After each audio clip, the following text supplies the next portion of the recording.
वासना क्षय के बिना, इसमें भी विशेष करके 3 वासनाओं के यहाँ परित्याग के लिए कहा ना। परोक्ष ज्ञान होने के बाद भी अगर अपरोक्ष की अनुभूति हो भी जाए तब भी वो अपरोक्ष अनुभूति भी दृढ़ नहीं हो पाता है, वह अनुभव मजबूत नहीं हो पाता है, परिपक्व नहीं होता है, अप्रतिबद्ध मतलब प्रतिबंध शून्य नहीं हो पाता है। किसके लिए? ये जीवन मुक्ति के अनुभव के लिए विशेष ये ध्यान ये रखना चाहिए। ज्ञान होने के बाद भी ज्ञान का जो लक्षण है शांति है, धैर्य है, जो स्थित प्रज्ञ से का भाषा समाधिस्थस्य केशव करके अर्जुन ने पूछा था ना, स्थित प्रज्ञ की स्थिति क्या है, लक्षण क्या है, स्वरूप किस तरह से वह रहते हैं, बैठते खाते हैं, उनके बारे में पूछा था। तो उनकी वो जो स्थिति है तत्व ज्ञान होने के बाद जो वो स्थिति दिखाई देता है, वह स्थिति क्या है? जीवन मुक्त का स्वरूप है। तो वो जीवन मुक्ति है, वो जीवन मुक्ति का अनुभूति ज्ञान होने के बाद भी पूरी तरह से नहीं हो पाएगी, अप्रतिबद्ध रूप से नहीं हो पाएगी, जब तक वासनाओं का क्षय नहीं होगा। वासनाएं जब तक रहेगी मन में तब तक वो वासना क्या है? उसी तरह से खींच लेती है। क्योंकि अब मन क्या है? चेतना की छाया को तो ले ही रहा है, साथ साथ में मन में बैठे हुए जो वासनाएं हैं वो भी तो अंकुरित हो ही रही है। तो अब मन के जो वासनाएं होंगे, जिस प्रकार की वासना होंगी, वो वासना उसी तरह से मन को खींच के ले जाएंगे। तो चेतन की स्थिति में स्वरूप स्थिति तो पहले से बना हुआ था, बोध भी हो गया, मन की कुछ अंश में क्या हो गया? बोध भी हो गया। तब भी क्या हो गया कि वासना की प्रगाढ़ता के कारण पूर्व के जो संस्कार है, वासना है, वो इतने मजबूत है कि ज्ञान को स्थिर नहीं होने देता है। अब जीवन भर जिसने अभ्यास किया होगा, सुबह उठते ही 4 बजे ध्यान करने का, अगर कह देंगे कि अब ध्यान मत करिए, सुबह मत उठिए, बीमार हो गए, तब भी क्या होगा? वो उस समय पर जग ही जाएंगे। और जीवन भर जो 8 बजे तक सोता रहा होगा ना, अब उसको बोलेंगे सुबह 4 बजे उठो, स्नान करो, ध्यान करो, तो चाहेगा भी तब भी नहीं हो पाता है। तो फिर उसके लिए क्या करना पड़ेगा? अभ्यास करनी पड़ेगी। नहीं, कौन से अभ्यास? सुबह अगर 4 बजे नहीं उठ सकता है तो कम से कम 8 बजे उठता है तो कम से कम 7:30 बजे उठने का अभ्यास करे, पहले आधी घंटा, ठीक है।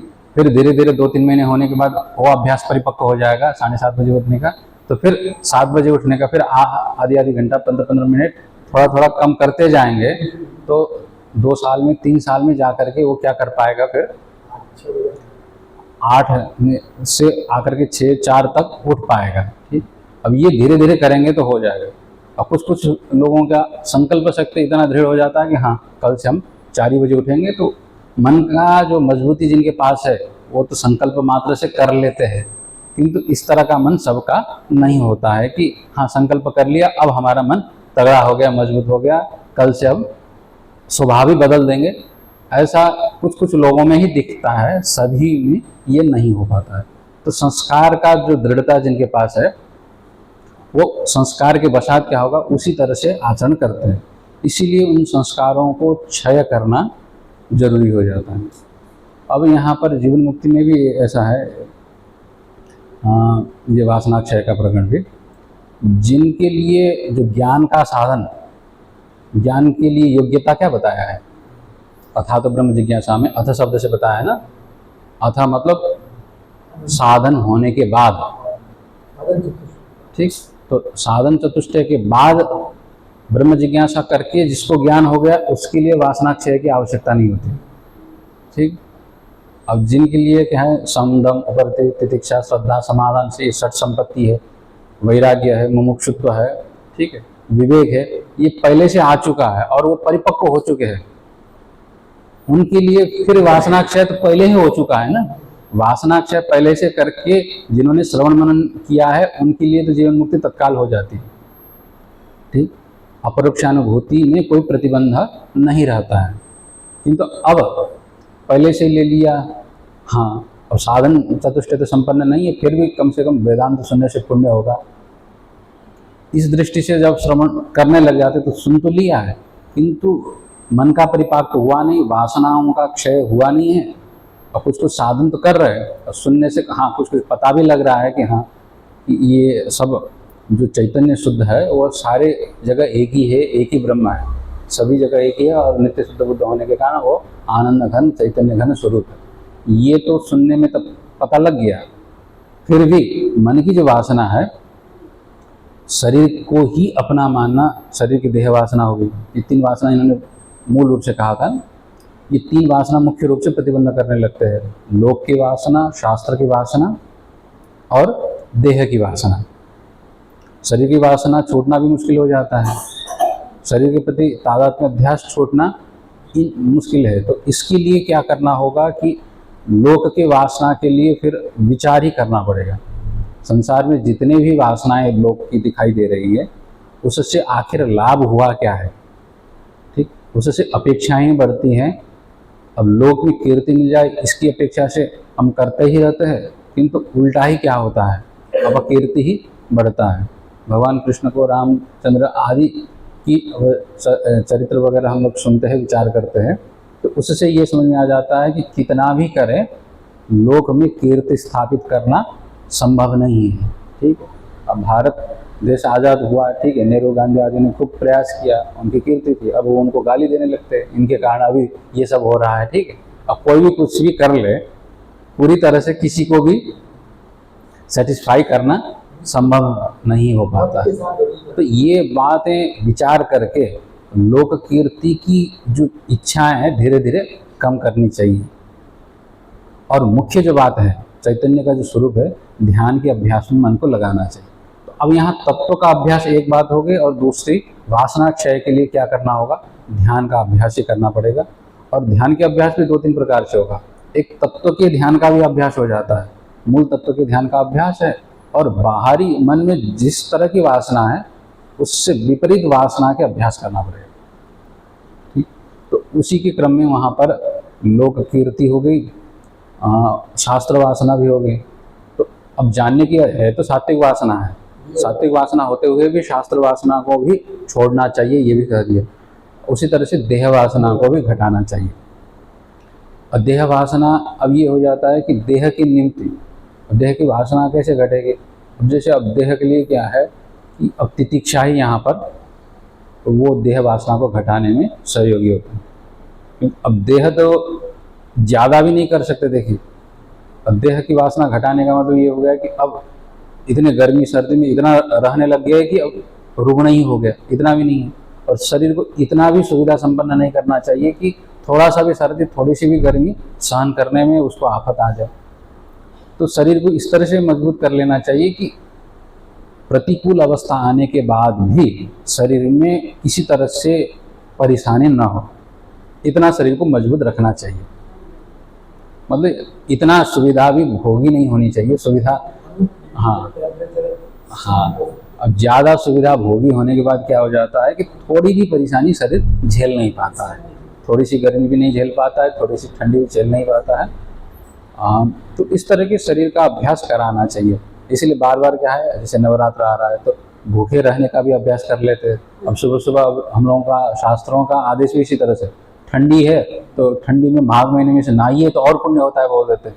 तो ठंडी में और ठंडी का अभ्यास कर लीजिए, गर्मी में फिर हवन आदि कर लीजिए बोलते। तो ये इसलिए कराया जाता है ताकि शरीर में तितिक्षा, सहन करने की आदत बन जाए।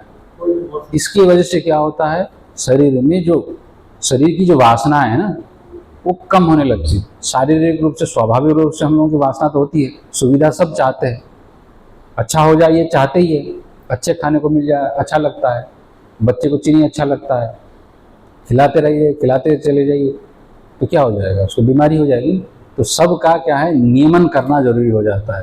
पहले खाने को नहीं मिलता था तो खूब मीठा खाते थे, अब घर में ही मीठा आ जाता था। पहले खाने के लिए बाहर जाना पड़ता था, बाहर से लेके आए तब मिलता था। अब तो क्या है, बटन दबाओ घर में ही आ जाता है। तो उसकी वजह से क्या हो गया कि शरीर ज़्यादा सुविधा का आदी हो जाता है, तो शरीर में जितना आता है उतना खर्च भी होना चाहिए। शरीर में क्या है, जितना ऊर्जा हम कंज्यूम करते हैं, लेते हैं, उतना ही खर्च करेंगे तो शरीर बैलेंस रहता है। ले रहे उसका खर्च नहीं हो रहा है, बाहर नहीं जा रहा है। बाहर जाने का मतलब त्याग है, यज्ञ है, दान है, तप है। ये क्या है, शक्ति का क्षय करना ही है। अब वो ज्ञान के रूप में हो, तपस्या के रूप में हो, चाहे व्यायाम के रूप में हो, किसी न किसी रूप में करना ही पड़ता है। नहीं करेंगे तो फिर धीरे धीरे शरीर में वो जमा होने लगता है, तो वो रोग के रूप में दिखाई देने लगता है। तो फिर जाओ तो डॉक्टर अभ्यास कराएंगे, फिर पैसा दे करके फिर अभ्यास कराना पड़ता है। तो इस तरह से देह की वासना को भी कम करने का अभ्यास करना चाहिए। तो किस तरह से करें, तो वही अब जहाँ जो साधन मिल रहा है, जैसे नवरात्र है तो किसी तरह से थोड़ा सा क्या है व्रत बैठ लिया, अब फलाहार कर लिया, अब 2 बार 3 बार खाते तो कम से कम 2 बार 1 बार अन्न का ग्रहण कर लिया, ये सब तितिक्षा के अंतर्गत आता है। तो ये देह वासना को कम करने के लिए उपयोगी हो जाता है। अब इन सब को करने के बाद भी फिर यहाँ पर कह रहे हैं कि मुख्य रूप से साधन किनका करना चाहिए। ये तो बाह्य वासनाओं को कम करने के लिए है। अब मूल रूप में जो परमात्मा का स्वरूप है उसमें टिकना चाहिए, मुख्य अभ्यास वही है। उस अभ्यास के लिए सहयोगी हो, इसलिए बाकी वासनाओं को क्षय करना चाहिए, ये बात कह रहे। अब इसी को आगे बढ़ाते हुए उन्होंने यहाँ कल दृष्टांत भी दे दिया था। मूल रूप से चंदन का सुगंध स्वाभाविक रूप से है, फिर भी जल आदि के संपर्क से कई महीनों कई सालों जन्म जन्मांतर में वो पानी में गल सड़ जाने पर क्या हो जाता है, बाहर से काई इतना लग जाता है कि अंदर का सुगंध बाहर नहीं आ पाता है, बाहर के सुगंध से वो ढक जाता है। तो उसके लिए घिसना पड़ता है, संघर्षण करना पड़ता है। ठीक, तो वो बताने के बाद फिर उसी को ही दृष्टांत कहा और दार्शांत आगे जोड़ रहे हैं। अंतःश्रितानंत दुरंत वासना धूली विलिप्ता परमात्म वासना प्रज्ञाति संघर्षण तो विशुद्धा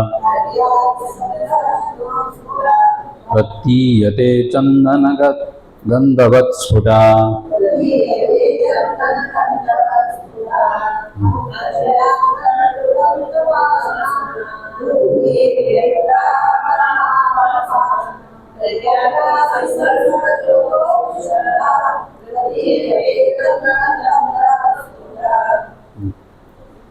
अब कह रहे कि वासना जैसे वहाँ पर जलादि के संपर्क के कारण कई काई बने हुए थे, उसी तरह से यहाँ पर आत्मा का जो सुगंध है, परमात्मा वासना लिखा है, परमात्मा वासना, यहाँ वासना शब्द का अर्थ परमात्मा का सुगंध ले लीजिए। ठीक है, परमात्मा आत्म स्वरूप की जो अनुभूति है उसी को यहाँ पर परमात्मा वासना शब्द से बोल रहे हैं। देखिए वासना शब्द दोनों तरह से प्रयोग होता है, दुर्वासना को भी वासना बोल देते और सुवासना को भी वासना बोलते।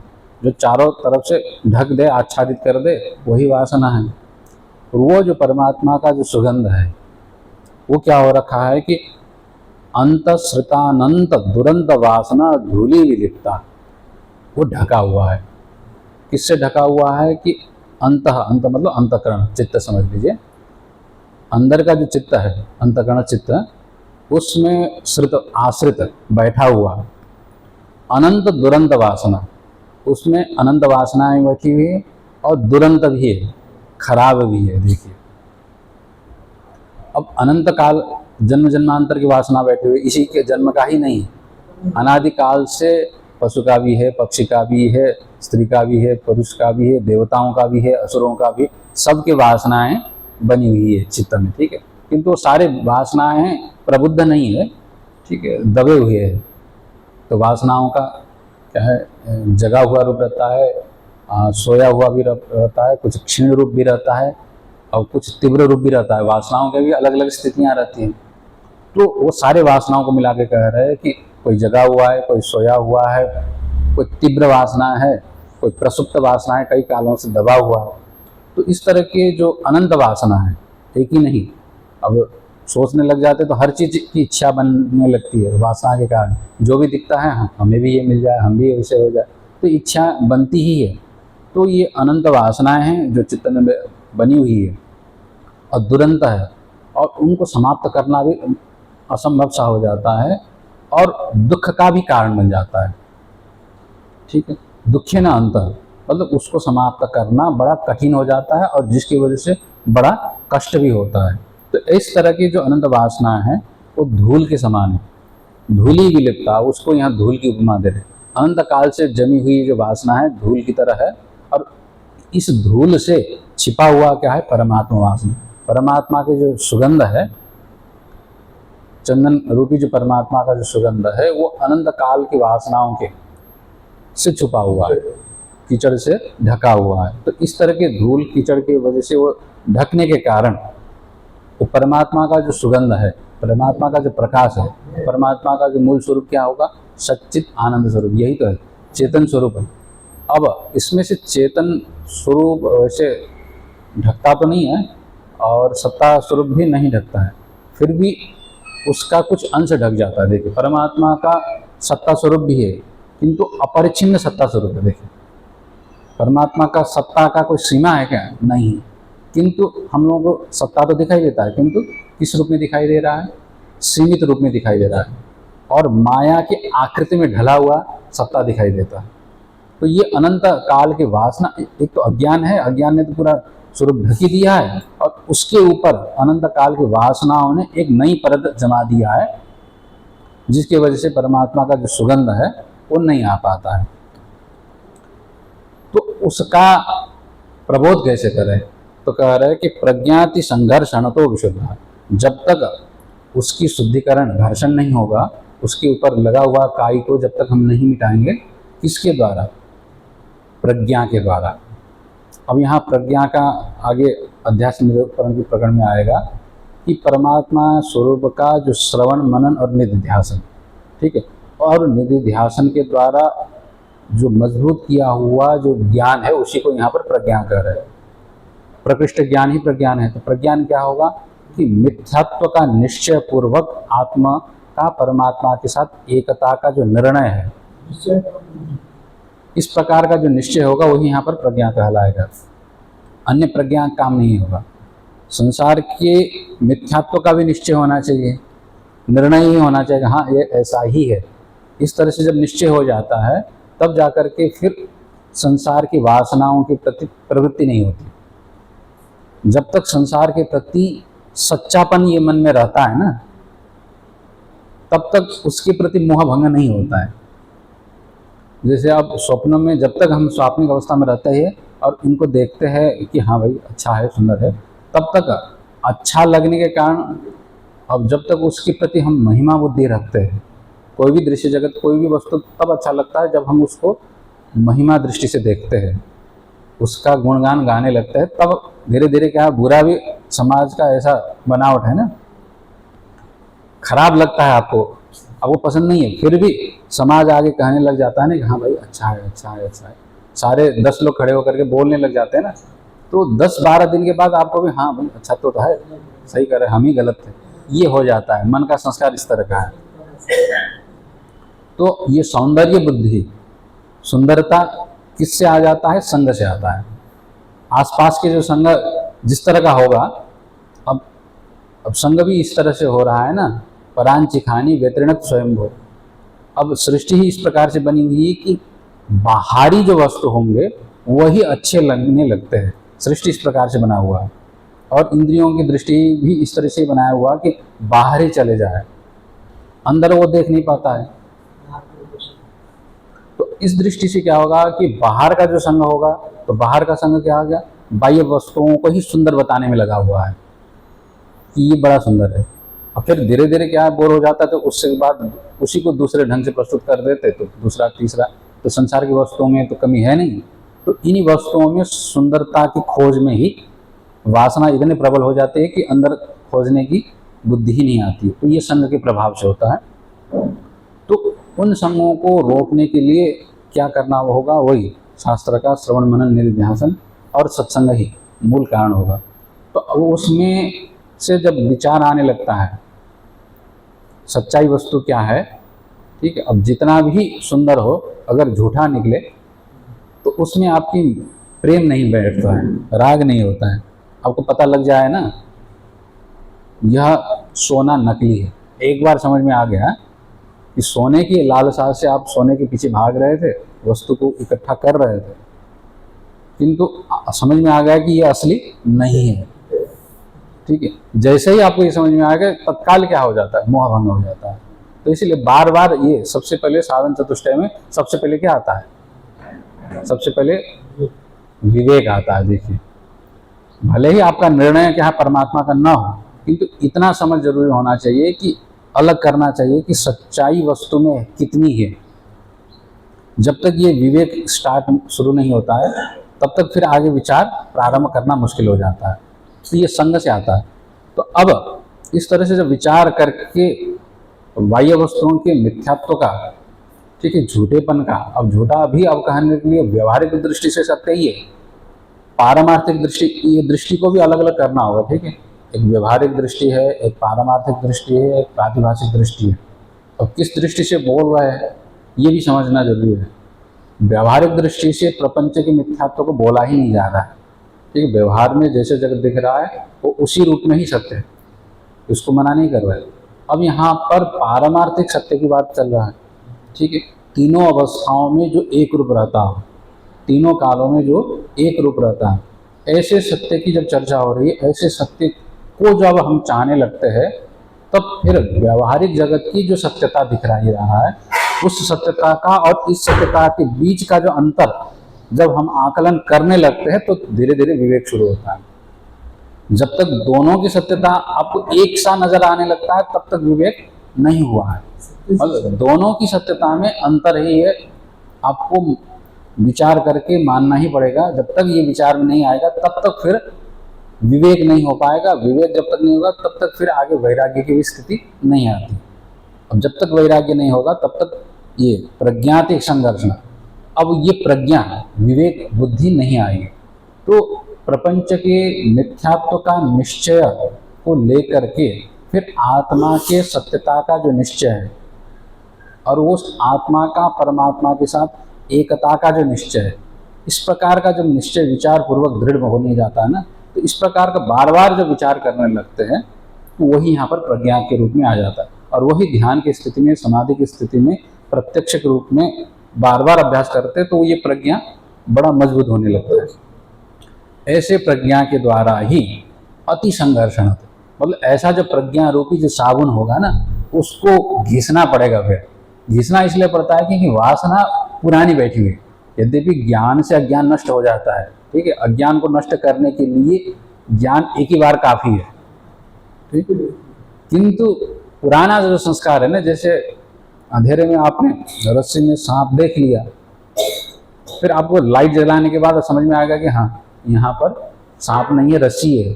फिर भी कभी कभी क्या हो जाता है ना, तो आपने जो सांप देखा था वो अगर संस्कार प्रबल बना हुआ है ना, तो आगे पीछे आते जाते फिर आपको क्या है, संशय बना रहता है, अरे सांप तो कहीं नहीं था। आपको भ्रम मिट चुका है, फिर भी वो संस्कार की प्रबलता के कारण उस रास्ते से आप जाते हुए उस रस्सी को देख करके वही क्या है, सांप का याद आता है, तो सांप के रूप रंग चेहरा दिखने लग जाता है। बुद्धि ऐसी बड़ी विचित्र चीज है, संस्कार ऐसी चीज है कि जो चीज नहीं है उसको वो दिखाने शुरू कर देता है, आपको पता होते हुए भी। तो उस संस्कार को कमजोर बनाने के लिए कह रहे कि प्रज्ञा तो हो गई है, उस प्रज्ञा को लेकर के क्या है, अति संघर्षण, बार बार पुराने संस्कार को घिसने पड़ेंगे। जो आपको दिखाई दे रहा है वो सच्चा नहीं है, सच्चा नहीं है। इस प्रकार जो स्वरूप है वही सच्चा है। इस प्रकार का बार बार जब विचार करते हैं तो अति संघर्षण होता है। ये साबुन लेकर के, जिसे पुराने अत्यंत दाग लगा हुआ कपड़ा होता है, एक बार धोने से नहीं जाता है, ठीक, तो उसको बार बार घिसना पड़ता है, पीटना पड़ता है। इसी तरह से पुराने संस्कारों को घिस पीट करके जब निकालने लगते हैं तो प्रज्ञाति संघर्ष, इसलिए संघर्षण भी शब्द का नहीं प्रयोग, अति संघर्षण कह रहे हैं।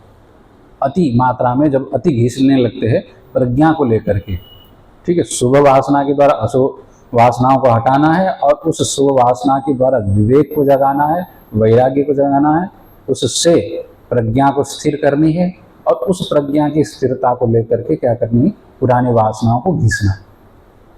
ऐसे घिसने पर विशुद्धा, ठीक, वो जो परमात्मा की जो वासना है वो विशुद्ध होने लगती है। मतलब आपका जो ज्ञान है अब धीरे धीरे दृढ़ होने लगता है। परमात्मा के स्वरूप का जो बोध है, बोध तो पहले से शुद्ध था, किंतु वासनाओं का परत इतना चढ़ा हुआ था कि वो अशुद्ध सा जान पड़ता था, ठीक है। सोना से पहले से शुद्ध है, ठीक है, फिर भी कसी में उसको क्यों घिसना पड़ता है, बाहर से चढ़ा हुआ जो परत मल है उसको हटाने के लिए घिसना पड़ता है। वही यहाँ पर, तो यहाँ पर संस्कारित करने का काम कर रहे हैं। तो इस तरह से जब वो विशुद्ध हो जाता है तो फिर प्रतीयते चंदन गंधवत स्फुटा, फिर चंदन की सुगंध की तरह, ऐसा पड़ा हुआ लंबे समय से पड़ा रहता है तो सुगंध नहीं आता, तो फिर उसको घिसते हैं तो घिसते ही सुगंध चारों ओर फैलने लग जाता है।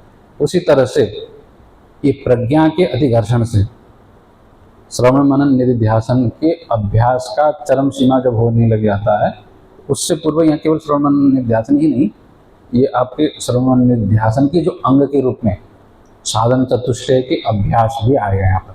विवेक, वैराग्य, समदमादि साधन, सत संपत्ति और मुमुक्षुत्व की जो तीव्रता होगी, और उसके साथ जो श्रवण मनन निधिध्यासन का बारंबार जो अभ्यास होगा, उस अभ्यास से प्रज्ञा स्थिर होगी, उस प्रज्ञा के घर्षण से ही आत्मबोध स्थिर होता है। ये कह रहे प्रतीयते चंदन स्फुटा। तो इस तरह से वासनाओं का भी यहाँ पर खूब स्वरूप है। तो यही श्लोकों का आगे आगे बता स्पष्ट और कर रहे हैं। अनात्म वासना जालैस् पुरोभूतात्म वासना नित्यात्मनिष्ठया तेषां नाशे भाति स्वयं स्फुटा।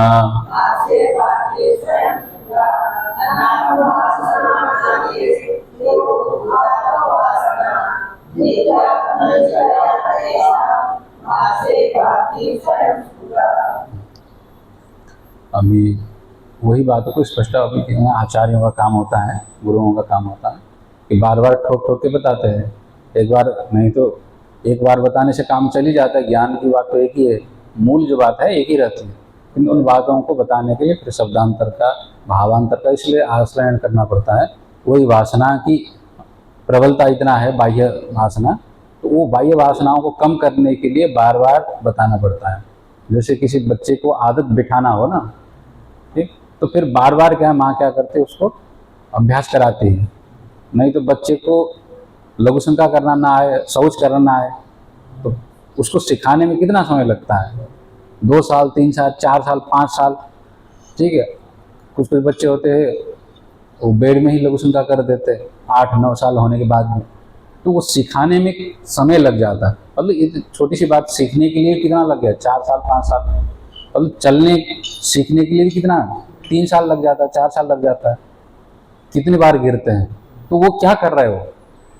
हम लोगों को लगता है कि अभी हम आराम से चल रहे हैं, किंतु आराम से चलने के पीछे भी संस्कार कितना मजबूती करना पड़ रहा था। कम से कम हम लोग अब चलते चलते 50 साल हो गए, 40 साल हो गए। बचपन का जो मूल संस्कार है, ठीक ठीक से चलने का अभ्यास अगर बचपन में 2-3 साल में नहीं कराया होता, तो जवानी बीत जाएगी, बुढ़ापा बीत जाए, तब भी ठीक से चलना नहीं आता। जैसे पशुओं को देख लीजिए, पशु है, पक्षी है, अब ठीक से मनुष्य की तरह चल पाते क्या? नहीं चल पाते हैं। क्यों? क्योंकि उन्होंने इस तरह से अभ्यास किया ही नहीं कि हम जिस तरह से खड़े हो पाते, जिस तरह से चल पाते, जिस तरह से पकड़ पाते वस्तुओं को, वो उस तरह से अभ्यास कराया गया है। ठीक, उस अभ्यास के कारण क्या है, उसी तरह की वासनाएं, संस्कार दृढ़ बनी हुई है। इसलिए अनायास हम क्या कर लेते हैं, चलते हैं, पढ़ते हैं, फिरते हैं, ये सारे अनायास हो रहा है। क्यों? क्योंकि पुराने संस्कार इतना मजबूत बनाया रखा है। इसी तरह से अब पुराने जो संस्कार होगा, वो संस्कार किस चीज़ का है? हम लोगों का शरीर को आत्मा मानने का अभ्यास है। ठीक है, अनात्म वस्तुओं को ही आत्मा मानने का इतना ज़्यादा अभ्यास है, तो उस अभ्यास को कम करने के लिए उससे विपरीत ये आत्मा नहीं है, ये आत्मा नहीं है, ये आत्मा नहीं है, बार बार रटना पड़ता है। ठीक है, अब यहाँ शब्द रटने से भी नहीं चलता है, क्योंकि हमने माना हुआ है मन में। ऐसे लिए शरीर को जब माला ले भी लेंगे कि ये जो शरीर है आत्मा नहीं है, आत्मा इस शरीर से भिन्न है, ये माला जपते रहिए, तब भी ये नहीं होगा, क्योंकि रटने से ये क्या है, शब्द के रूप में हो जाता है। हाँ, ये जन्म से ही, पूर्व जन्म से भी आ रखा है। एक तो क्या है, डीएनए में आ रखा है, माता पिता ने भी उसी तरह से माना है, उनके माता पिता ने भी उसी तरह से माना है, तो स्थूल शरीर के जो संस्कार है वो भी उसी तरह से बना हुआ है, और सूक्ष्म शरीर का भी जो वासना है वो इस जन्म से पूर्व जन्म में भी वो उसी तरह से मानता आ रहा हुआ है। तो स्थूल शरीर का भी वासना वैसे ही बना रखा हुआ है।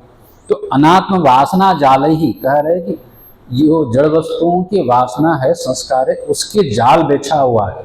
एक भी नहीं है, अनंत जाल है। ऐसे जाल बिछे हुए हैं कि इसमें से बच करके निकलना आना असंभव होता है। ठीक है, तो उससे तिरोभूत हो रखा है। इसीलिए अब अचानक हमको कोई कुछ बोल देता है, पूछ देता है, स्वाभाविक रूप से मूल जो स्वरूप है आता तो है परसम, किंतु तत्काल वासना उसको हाईजैक कर लेती है। जैसे पूछते हैं, बैठे हैं कमरे में, बाहर से दरवाजा नक नक कोई कर लेता है ना, तो पूछते कौन है, तो सबसे पहले क्या आता है, मैं हूं आता है ना। तो मैं क्या है, मैं के आसपास कुछ आता तो नहीं है। ठीक है, शुद्ध रूप से मैं निकलने की कोशिश कर रहा है, किंतु फिर पूछ लेते मैं कौन, क्योंकि उससे तो व्यवहार तो होता नहीं है। शुद्ध रूप से हम उसी को जनाना चाहते हैं, उसी को मानना चाहते हैं, फिर भी क्या है, उससे व्यवहार नहीं हो पाता है। तो फिर संस्कार वशात उस मैं को हम क्या कर लेते हैं, शरीर से, इंद्रियों से, मन से और परिवार से, समाज से, देश से इतना जोड़ लेते हैं। ठीक, व्यवहार के लिए तो व्यवहारिक सत्य की दृष्टि से ठीक है, किंतु अब जब परमार्थ सत्य को हम ढूंढने जा रहे हैं तो व्यवहारिक सत्यता को छोड़ना ही पड़ेगा। किस रूप से? अब व्यवहारिक सत्यता को व्यवहारिक रूप से छोड़ना ये नहीं है, पारमार्थिक रूप से छोड़ना पड़ेगा। व्यवहारिक सत्यता व्यवहारिक रूप में व्यवहारिक ही रूप से रहेगा, वो छूटेगा नहीं, क्योंकि शरीर छूटेगा नहीं, मन छूटेगा नहीं, इंद्रिय छूटेगा नहीं, जो शरीर जैसा है वैसे ही रहेगा। किंतु उसको मानने की जो तरीका है उसमें ढिलाई आती है जब चिंतन होने लगता है। सुसुप्ति में जाते हैं। अब इसका अभ्यास किस तरह से करना चाहिए, तो ये अभ्यास की बात है। अभ्यास करने के लिए यहाँ पर ध्यान ही सहारे में आता है। तो ध्यान का मतलब ये हो गया कि एक तो आत्म तत्व के स्वरूप का चिंतन, ये भी ध्यान आ जाता है, और अनात्म स्वरूप से विवेचन करना, ये भी ध्यान आ जाता है। तो उसके लिए कई प्रक्रिया हो जाती है। एक महात्मा जी बता रहे थे, सरल उपाय सबसे ज़्यादा, सुसुप्ति में हम लोग जाते ही है। स्वाभाविक रूप से सुसुप्ति परमात्मा ने दे रखा है। ठीक है, स्वप्न निद्रा ज्ञानावलंबनम हुआ करके योग में सूत्र आता है, उन्होंने ध्यान की एक प्रक्रिया भी बताई है।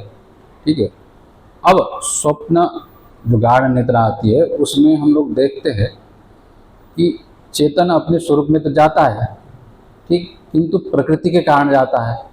अभ्यास के वश से जाता तो फिर उसको पता लगता है, अभ्यास ना होकर के विश्रांति की दृष्टि से प्रकृति ही ले जाती है। तो इसीलिए प्रतिदिन जाते हुए भी, ठीक है, सता सौम्य तदा संपन्नो भवति, सत से संपन्न उस समय होता है, होते हुए भी बिना पता करके आ जाता है। तो इसलिए अब जब जागते हैं तो जागते हुए स्वप्न के जो गाढ़ अवस्था है, सुसुप्ति अवस्था, उसमें जो अनुभूति हुई उसका स्मृति करने का जब अभ्यास करने लगे हैं ना, ये भी एक तरह का अभ्यास ही है। सुसुप्ति में कोई विषय नहीं रहता है, विषय स्वप्न तक ही रहता है। तो अब स्वप्न तक की जो विषय है उन विषयों को तो हम याद कर पाते हैं, क्योंकि मन का आदत ही है विषयों को याद करने का। तो विषय के अभाव का भी अनुभव हुआ है इस बात का, जब हम चिंतन करने लग जाते हैं ना बैठ करके, हमने सुसुप्ति में किस तरह का अनुभव किया था, इस बात का जब चिंतन होने लग जाता है तो इसका संस्कार मजबूत बनाना है।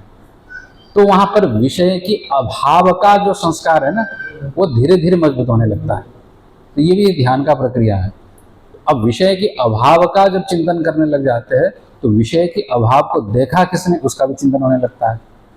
पहले विषय को देखा किसने, इसका तो चिंतन, विषय वो क्या है कि विषय खींच के ले जाता है। तो विषय के कारण विषय के अभाव को जो देख रहा है उसको हम चिंतन करने उतना नहीं कर पाते। अब सुसुप्ति में विषय तो रहता है देखिए, किंतु बीज रूप में रहता है। हाँ, कौन?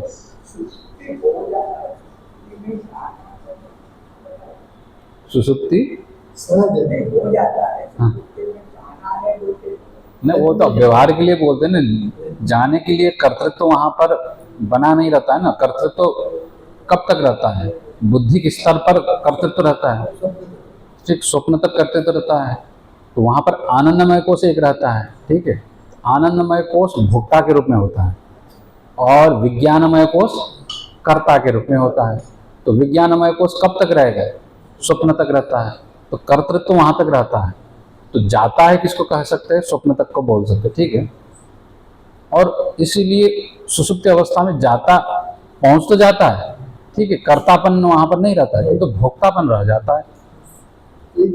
आनंदमय कोश रहता है अज्ञान के कारण, तो भोग रहा है सुषुप्ति अवस्था में। अब सुषुप्ति अवस्था में भी कुछ न कुछ अनुभव होता ही है। साक्षी के रूप में रहता है और बीज रूप में, और वहाँ पर चित्त अंतःकरण बीज रूप में रहता है, ठीक है। अविद्या ही रहती है, बीज रूप में रहता है, और उसका कुछ न कुछ संस्कार, सुषुप्ति का कुछ न कुछ संस्कार चित्त में आता है। इसीलिए जगने के बाद भी क्या होने लगता है आपको? उस सुख का अनुभव होने लगता है। जैसे अभी गर्मी में है, जब तक आप पानी में डूबे रहते हैं, बर्फ के पानी से नहाते हैं, तब तक तो ठंडा लगता ही है। उसके बाद भी 10-15 मिनट पानी से बाहर निकलने के बाद भी उसकी शीतलता का अनुभव होता है कि नहीं होता? होता ही है। उसी तरह से सुषुप्ति में जाने पर तो उतना उस समय का अभी तो याद नहीं आता है, अनुभव करने पर भी उसका विमर्श करने का वहाँ पर कोई साधन नहीं है। किंतु जैसे ही जागते हैं तो चित्त उसका याद करने लगता है। तो अनुभव किया नहीं तो याद कैसे कर सकते? तो कुछ न कुछ उसमें संस्कार बैठा हुआ है। उस समय में तो वो बोल नहीं पाता था, इस समय में वो चित्त बोल पाता है। तो उस संस्कार के आधार पर हम क्या कर रहे हैं? सुषुप्ति की अनुभूति को देख रहे हैं, विचार कर रहे हैं। तो उस अनुभूति को बार बार हम चिंतन करते हैं तो उस सुषुप्ति के संस्कार को बढ़ा सकते हैं। तो इसी अभ्यास को फिर समाधि के लिए उपयोग करते हैं। तो इस तरह से आत्मा का जो वासना है सुषुप्ति काल में और विषय नहीं, केवल अज्ञान और उसके साक्षी, ये दो स्वरूप रहता है। इन दोनों के संस्कारों को, अज्ञान के संस्कार को कम करते हुए आत्मा के संस्कार का अभ्यास डालते हैं ना, बैठ करके देख, अब चिंतन करेंगे सुषुप्ति में किस चीज़ का अनुभव हो रहा था, अब किस चीज़ का नहीं हो रहा था। तो इस तरह से संस्कार को हम दृढ़ करते हैं तो अनात्मा वासना का, जो जड़ वस्तुओं की जो वासनाएं थी वो धीरे धीरे कम होने लगती है। वासना ये ढेर बने हुए थे, तो अब आत्मचिंतन का वासना को ज़्यादा बनाएंगे तो ये वासना उस वासना को, अनात्म वस्तु की वासनाओं को कम करने लगते हैं। तो यही कह रहे हैं कि अनात्म वासना जाल स्थिरो भूतात्म वासना। अब स्वाभाविक रूप से तो ये स्थिति बना हुआ है कि आत्मस्वरूप का जो चिंतन है, आत्मस्वरूप का जो वासना है, संस्कार है, वह संसार की वासनाओं से दबा हुआ है। आत्मस्वरूप का बोध तो हो ही रहा है, बोध तो हो ही रहा है। ऐसा नहीं कि आत्मस्वरूप के बिना किसी और चीज़ का बोध हो जाए, ये तो संभव है नहीं। तो आत्मा का स्वयं प्रकाश रूप है और उस प्रकाश का छाया चित्त तो ले ही रहा है। तो चित्त को ये पता तो है कि आत्मस्वरूप के प्रकाश आ रहा है, किंतु वो प्रकाश क्या हो रहा है? दबा हुआ है। किन से? अनात्म वस्तुओं के प्रकाश से। हाँ, तो जैसे मान लीजिए घड़ा है, घड़ा को तो हम देख ही रहे हैं, ठीक है। घड़ा के साथ साथ घटावच्छिन्न चैतन्य वो भी वहाँ पर प्रकट हो रखा है, क्योंकि जब तक ज्ञान न हो तब तक घड़ा है ये पता नहीं लगता है। तो घड़े के साथ ज्ञान भी जुड़ा हुआ है, घड़े के साथ सत्ता भी जुड़ी हुई है, तो घड़े के साथ प्रियत्व आनंद का भी जुड़ा हुआ है। किंतु दिखता क्या है? कितना घड़ा ही दिखता है ना। क्यों? घड़े के संस्कार ने बाकी जो अपरिचिन्न जो सत्ता थी उसको ढक दिया है, तो उसका संस्कार प्रबल है। घड़ा का जो अधिष्ठान सत्ता का संस्कार कमजोर है। तो फिर क्या करना होगा? नित्यात्म निष्ठया तेषाम, इसलिए नित्य आपको आत्मनिष्ठा बढ़ानी पड़ेगी। तो देखते हुए भी आप घड़े को देखते हुए भी घड़े के अंदर घड़े को सत्ता देने वाला जो आत्म तत्व है, सत्ता स्वरूप, वह भी है करके आपको देखना पड़ेगा। क्योंकि पहले आप केवल क्या देख रहे थे? घड़े को देख रहे थे। अब क्या करना होगा? आत्मनिष्ठा के रूप में घड़े के अधिष्ठान के रूप में वहाँ पर सत्ता भी है, ठीक है। उस घड़े के साथ जुड़ा हुआ चित्तवृत्ति है और उस चित्तवृत्ति में भी सत्ता जुड़ी हुई है, ठीक है। चित्त का जो परिणाम हो रहा है ना, घट के आकार में वृत्ति बनी हुई, उसमें भी सत्ता है, चित्त में भी सत्ता है, ठीक है। उस चित्त की सत्ता को भी प्रदान करने वाला साक्षी भी सत्ता है। तीनों सत्ता फिर एक है, शुद्ध रूप से तीनों सत्ता एक रूप है। क्योंकि उपाधि के कारण तीनों अलग दिखाई दे रहे हैं। ये जो संस्कार होगा, इस संस्कार को क्या करना पड़ेगा, बार बार अभ्यास करनी पड़ेगी। मतलब ये बार बार देखना होगा, एक बार देखने से नहीं चलेगा। क्यों नहीं चलेगा? क्योंकि घड़े के संस्कार ज़्यादा मजबूत है, ठीक है। मन के सुख दुख आदि का संस्कार ज़्यादा मजबूत है, ममत्व के संस्कार ज़्यादा मजबूत है, अहंता के संस्कार ज़्यादा मजबूत है। तो आत्मनिष्ठा, वो सारे संस्कार तो मजबूत है ही है। और मूल रूप से यहाँ पर 3 का ही दिया है, लोक वासना, देह वासना और शास्त्र वासना। ये जो संस्कार इतने मजबूत है और अनंत संस्कार है ये। तो अनात्म वासनाओं के जाल के कारण आत्मा का जो स्वरूप है वो इतना आच्छन्न हो रखा है, ढका हुआ है। इसीलिए नित्य आत्मनिष्ठा या निरंतर है। अब इसलिए यहाँ नित्य जोड़ रहे, इतना नित्य का मतलब दृढ़ भी है, मजबूत भी है और निरंतर है। सतो दीर्घ काल नैरंतर्य सत्कारा सेवित दृढ़ भूमि। ठीक, संस्कार कब दृढ़ होता है? निरंतर उसका अभ्यास करते रहे, और निरंतर के साथ साथ में लंबे समय तक अभ्यास करेंगे, तब जाकर के सत्कार से, प्रेम से जब किसी चीज़ को अभ्यास करते हैं तो वो संस्कार दृढ़ होता है। तो इस तरह से नित्य आत्मनिष्ठा से, आत्मनिष्ठा यही हुआ कि आत्मस्वरूप सर्वत्र व्यापक एक ही है। जो कुछ भी दिखाई दे रहा है वो उसी में दिखाई दे रहा है। किस रूप से दिखाई दे रहा है, तो वो उसका प्रक्रिया तो जा चुका है, हम लोगों ने बार बार सुना ही है। तो वही प्रक्रिया को बार बार हम देखने का जब अभ्यास करते हैं, तो बार बार कब होगा? जब हम बैठते हैं ध्यान में, तो उस प्रक्रिया का चिंतन करना पड़ेगा। आत्म तत्व अब हम लोगों को लगता है कि यहाँ अंदर बैठा हुआ, और बैठा हुआ जो है चिदाभास है, ठीक है। हम लोगों को जो लगता है ना मैं हूँ करके, वो है चिदाभास है। वृत्ति से प्रतिबिंबित होकर के चिदाभास हो रखा है, और वो चिदाभास साक्षी के साथ एक बना हुआ है। तो साक्षी भी लगता है मैं ही हूँ, चिदाभास भी लगता है मैं ही हूँ, वृत्ति भी लगता है मैं ही हूँ, और वृत्ति में प्रतिबिंबित जो ज्ञान है, घट ज्ञान, वो भी लगता है मैं ही हूँ, ठीक है। तो इस तरह से ये सब एक ऐसा डामाडोल बना हो रखा है, इस तरह से झगड़ा हुआ है ना। तो अब बैठ करके यही करना होगा कि तीनों की जो गांठ है, रेसाएं एक एक करके खोलना पड़ेगा। अब ये और कोई तो खोलेगा नहीं, देखें, खोलने वाला मन ही है, ठीक है। मन ही खोलता है, क्योंकि बाना उसी ने है, दूसरे ने तो बाना नहीं था, तो बाना उसी मन ने है। तो अब शुद्ध जो मन होगा वही खोल पाएगा, साफ सुथरा हो। तो अब नित्य आत्मनिष्ठा यही शुद्ध मन की आत्मनिष्ठा होगी। ये जितने भी गांठें लगी हुई है, धागे पिरोई हुई है, एक आपस में उलझी हुई है, उन सबको धीरे धीरे आत्मनिष्ठा से, ये सारे जो दिख रहे हैं वो जड़ वस्तु है, ये इस तरह से लगे हुए हैं। इसके अधिष्ठान के रूप में आत्मस्वरूप वहाँ पर भी है, यहाँ पर भी है, एक रूप से है। इस रूप से बार बार जब संस्कार अभ्यास बनाएंगे तो आपको फिर पत्थर में भी चेतन दिखने लगेगा। जैसे अब उनका रामकृष्ण परमहंस जी का बोलते हैं ना, अभ्यास इतना हो गया कि उनको हर जगह भगवती का, अपने इष्ट देवता का दर्शन होता था। क्यों? क्योंकि मन का अभ्यास इतना ज़्यादा हो गया कि बार बार वही चीज़ का चिंतन करने पर वही चीज़ दिखाई देता है, ठीक। तो बार बार वही दिखाई देता है। तो मन का ऐसा आदत है, एक बार जो उसको अच्छा लगता है, सोचने लगता है, तो आपको सब जगह वही दिखाई देता है। कौवे के बारे में सोचने लगेंगे, कौवे के बारे में पढ़ने लगेंगे ना आप, कि कौवा ऐसे होते हैं, काले रंग के होते हैं, कुछ क्या भूरे रंग के भी होते हैं, तो फिर आपको हर जगह कौवे ही नजर आएंगे। हाँ, यहाँ पर भी है, वहाँ पर भी, ठीक है। तो मन इस तरह का काम करता है कि एक बार सोचने लगता है तो उसको हर जगह वही नजर आने लगता है। तो यहाँ पर भी आत्मस्वरूप का जब चिंतन इस तरह से करने लगते हैं तो हर जगह वही आत्मस्वरूप दिखने लगता है, तो ये आत्मनिष्ठा दृढ़ होने लगती है। तो नित्य आत्मनिष्ठा है, इस तरह की जो नित्य आत्मनिष्ठा है उसी से क्या होगा, तेषाम नाश है। तो बाह्य अनात्म वस्तुओं के संस्कारों का क्या होने लगता है, क्षय होने लगता है।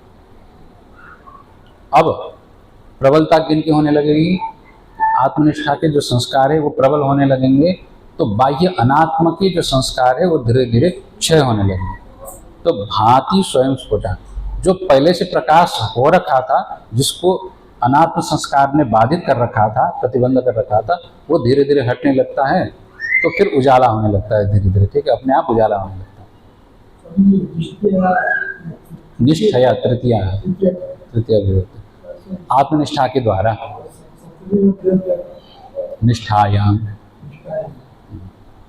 तो तेषाम नाशे, इस तरह से जब ये आत्मनिष्ठा के द्वारा इन संस्कारों का, अनात्म वासनाओं का नाश होने लगता है, तो फिर भाति स्फुटा स्वयं, आत्मस्वरूप स्वयं प्रकाश था, वो स्फुट रूप से वो चंदन की सुगंध की तरह स्वयं ही सुगंधित होने लग जाता है। हरि ओम। पूर्णमदः पूर्णमिदं पूर्णात् पूर्णमुदच्यते पूर्णस्य पूर्णमादाय पूर्णमेवावशिष्यते। ओम शांति शांति शांति।